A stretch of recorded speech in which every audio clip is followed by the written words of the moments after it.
El oficio secreto de Elvis Presley. El Cadillac amarillo entró con una velocidad excesiva a la zona de las líneas aéreas, frenó aparatosamente frente a la puerta de American Airlines y se detuvo con el toque final de subir dos llantas a la banqueta. El oficial de guardia, que lo había visto venir de lejos, tuvo que recorrer toda la acera para evitar ser arrollado por ese toque final que dejó al automóvil cabeceando a unos centímetros de sus rodillas. Sus ojos, ya puestos en la frecuencia de instrumentos de la ley, pasearon por las dos rayas negras que acababa de producir el frenazo encima del pavimento y después creyeron, con su aspecto más severo, encima de los lentes oscuros que usaba el hombre detrás del volante. «Puedo ver sus documentos», dijo acercándose a la ventanilla con la libreta de infracciones recién desenfundada y la cortesía policíaca desaparecida por la sorpresa de casi haber perdido las piernas. El conductor descendió del automóvil y sin decir nada dirigió sus pasos hacia el edificio del aeropuerto. El oficial de guardia tampoco dijo nada. Aquel individuo que acababa de echarle la puerta encima no necesitaba documentación. Entró al edificio y se dirigió al mostrador de American Airlines. El oficial iba detrás de él, preguntando qué demonios hacía con ese Cadillac amarillo. Ignoró la fila de pasajeros que esperaban su turno. Llegó hasta la mujer que vendía boletos y expresó su deseo de volar cuanto antes a la ciudad de Washington. La mujer, por preguntar algo, preguntó a nombre de quién hacía la reservación. John Burroughs, respondió. La gente que hacía fila contempló en silencio cómo ese hombre, que había sido el más famoso del mundo, sacaba unos billetes y pagaba por su viaje. Terminada la operación, dos empleados de la línea aérea condujeron a Mr. Burroughs a la sala VIP del aeropuerto. Todos sabían que ese pasajero de traje púrpura, zapatos blancos y lentes oscuros se llamaba en realidad Elvis Presley. Unas horas antes en Graceland, su padre Vernon, que también era su manager, lo había sacado de la cama para decirle que la cuenta bancaria tendía peligrosamente a la desintegración. Durante ese mes, que llevaba apenas 19 días, Elvis había gastado $38,000 en pistolas de todos los calibres, más de 80,000 en la compra de 6 Mercedes-Benz, aunque el International House Hotel le había pagado recientemente $1,000,000 por un mes de conciertos y los 6 días en el Astrodome de Hudson, sumados con las reliquias del álbum From Memphis to Vegas. Era suficiente para tapar los baches financieros. Gastar tanto dinero era tan poco tiempo, era un acto insensato. Ni la voz ni la fama durarían para siempre. Elvis echó a Vernon de su habitación, gritó escaleras abajo para que le subieran el desayuno y se metió al baño lamentando que le hubieran arruinado la mañana. Su imagen en el espejo lo puso de un humor de perros. La panza se anunciaba arriba del resorte de los calzones. La barba sin rasurar y su famoso copete devastado por tantas horas de presión contra la almohada lo hicieron pensar que sus días de rey podían haber terminado en ese instante. Y desde ese pozo reflexivo también pensó que Vernon tenía razón. Un segundo vistazo de sí mismo lo hizo reconsiderar el rumbo de su ánimo. Debajo de su axila izquierda, como evidencia de que no todo tendía a la ruina, colgaba su 45 enjollada,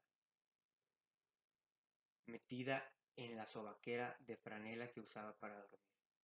Era probable que su aspecto y su humor mejoraran después de un baño de tina, así que dejó la pistola no muy lejos y comenzó a templar el agua. Hacía unos meses que Bill Morris, su amigo de la infancia, que era sheriff de Memphis, le había regalado una identificación que lo acreditaba como oficial antinarcóticos.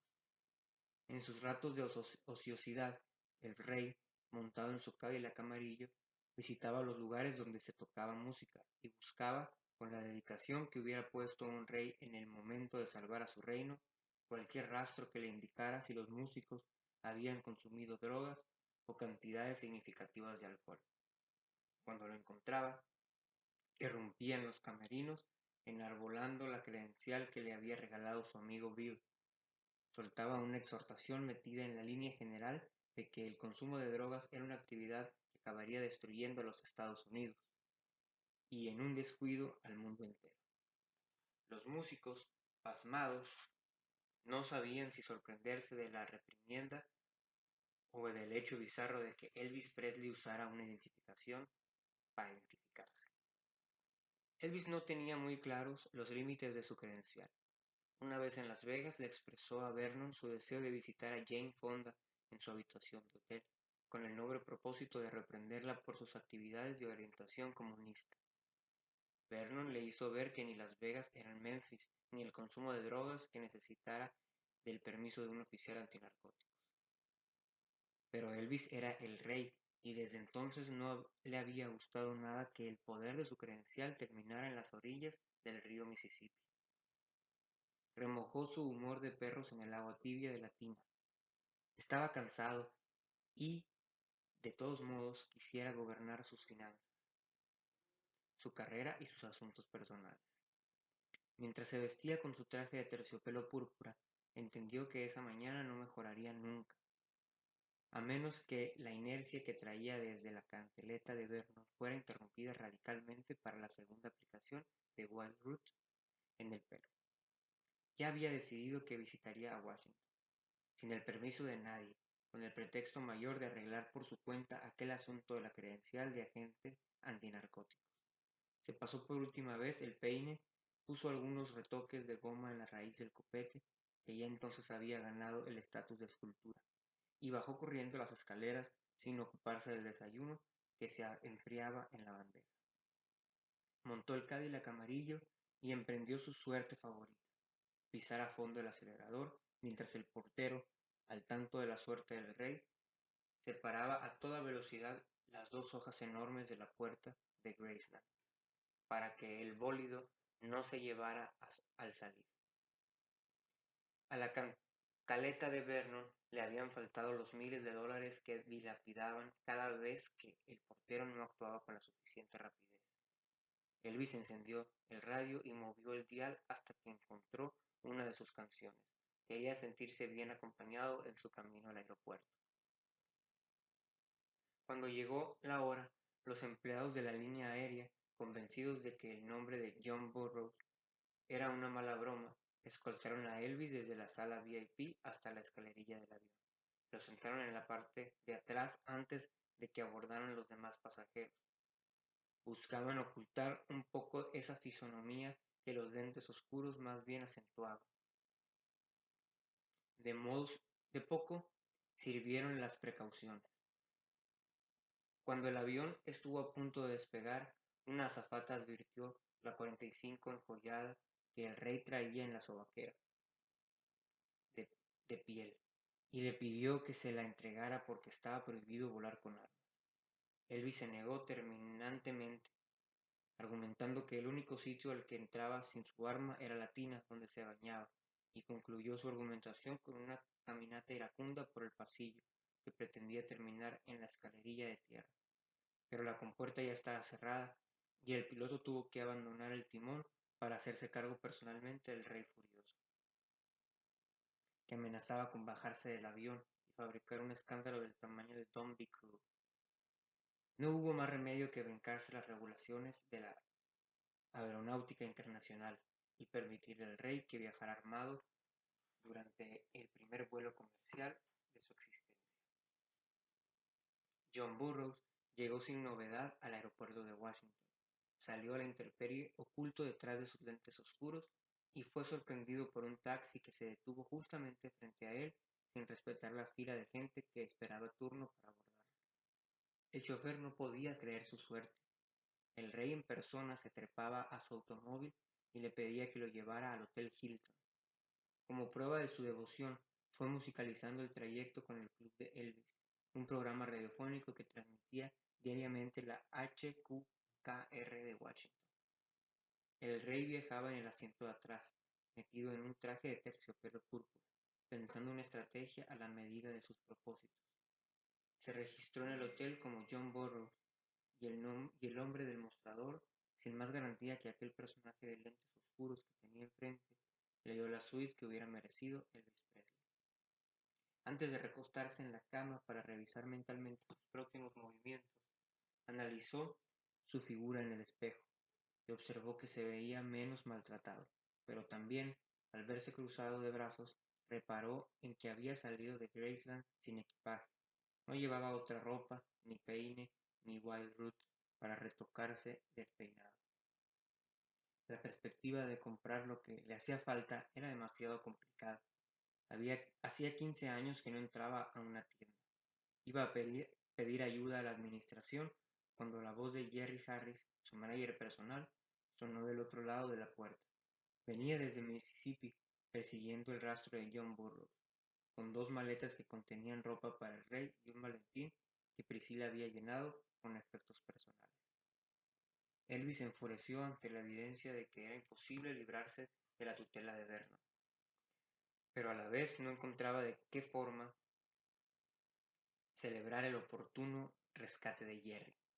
Mejor lo invitó a pasar y, armado de pluma y papel, lo sentó en el escritorio para que escribiera una de las 4 cartas que dictó en su vida.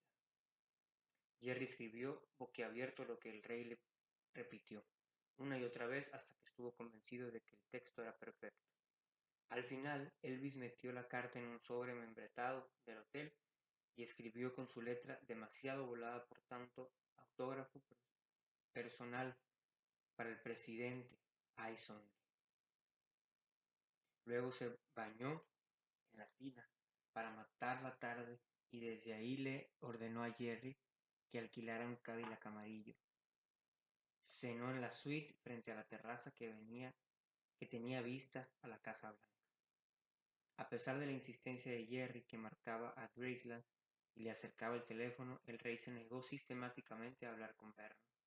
Vio un noticiario de televisión, cambió la sobaquera de piel por la de franela, tragó el puño de pastillas que le dio su manager personal y se dispuso a esperar el sueño. A las 6:30 de la mañana del día siguiente, el botones del Hilton detuvo la puerta del Cadillac para que Mr. John Burroughs ocupara su asiento. Comprobó que el parecido entre Elvis y su distinguido huésped, como le habían dicho sus colegas, era asombroso. Jerry Harris manejó las pocas calles cubiertas de bruma que separaban al hotel de la Casa Blanca. Se atrevió a preguntar mientras esperaban frente al único semáforo que tenía la ruta. Acerca de la vialidad de ese proyecto enloquecido, pero el rey, como cualquier rey que se respete, no tenía espacio para las dudas. Le respondió con la petición de que buscara una obra suya de la radio para ir amenizando el trayecto.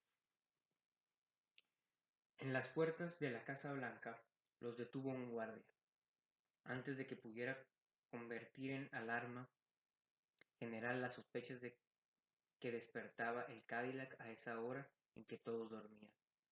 Elvis sacó la cabeza por la ventanilla de atrás y extendió el sobre rotulado con su letra. El guardia descompuso su autoridad de guardia en una súbita docilidad de admirador y prometió entregar personalmente el sobre a Mr. President. A cambio le pidió al rey que pusiera su firma y una dedicatoria en el único papel que encontró a mano, un billete de $50 que más tarde colgó de la sala de su casa y que poco a poco fue convirtiéndose en objeto de culto para el barrio. Hasta que años después, su esposa, desesperada por una crisis en la economía doméstica, sacó la reliquia del marco y la utilizó para pagar una visita al supermercado. Recorrieron de regreso las pocas calles cubiertas de bruma que los separaban del hotel. El radio seguía prendido en la estación que transmitía canciones de Elvis Presley.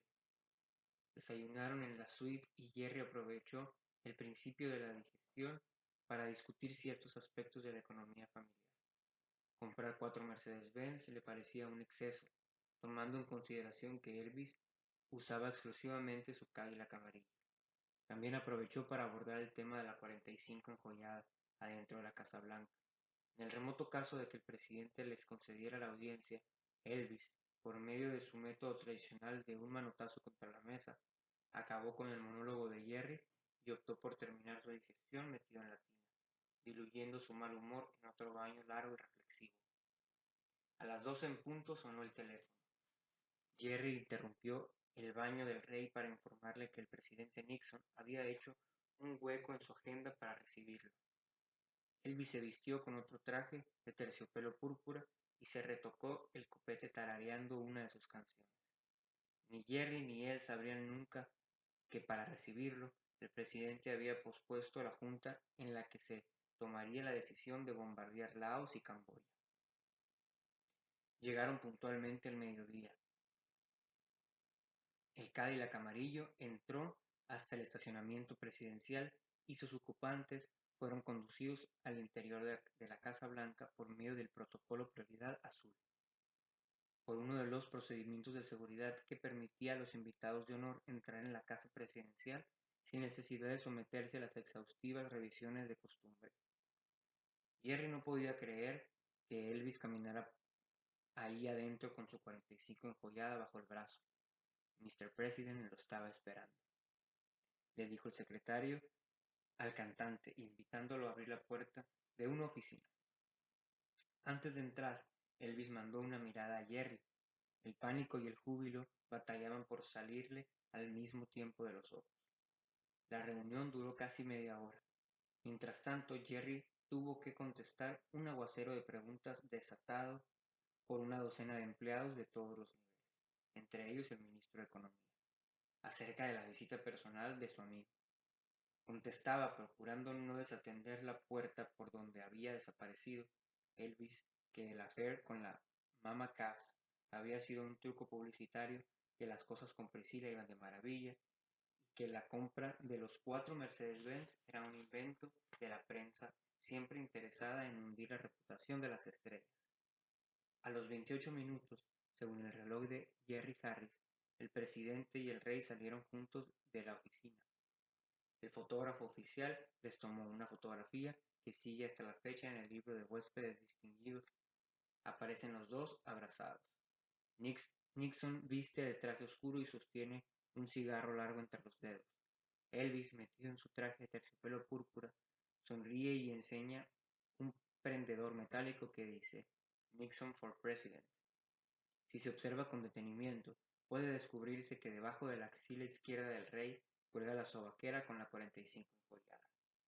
Elvis y Jerry recorrieron nuevamente las pocas calles, ahora sin bruma, que separaban a la Casa Blanca del Hotel Hilton. La HQKR transmitía otra vez el club de Elvis. Al llegar al lobby, notaron la presencia de algunos periodistas ansiosos por averiguar la verdadera identidad de John Burroughs. Ya dentro de la habitación, mientras preparaban su regreso a Memphis, Elvis terminó con la poca fe de Jerry Harris al mostrarle la credencial de agente honorario antinarcóticos con nivel nacional que le había dado el presidente Nixon, conmovido por esa carta que era exclusivamente para sus ojos. Viajaron al aeropuerto en el Cadillac amarillo alquilado, oyendo el final del programa de la HQKR. El rey, con sus lentes oscuros que lo disfrazaban mal, fue conducido a la sala VIP, mientras Jerry conseguía un permiso para subir a bordo con la 45 enjollada. Elvis voló en un avión comercial por última vez en su existencia. Durante el viaje hizo amistad con 3 soldados que regresaban de Vietnam para celebrar la Navidad en familia. Al llegar a Memphis, le ordenó a Jerry que le regalara $1000 a cada uno y que comprara regalos para Vernon y para Priscilla.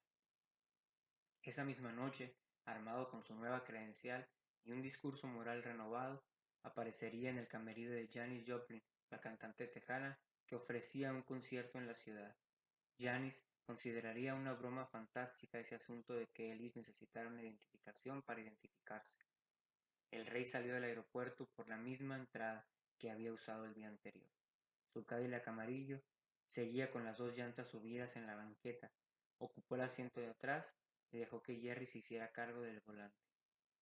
Busca en la radio una de mis canciones, le dijo antes de quedarse dormido.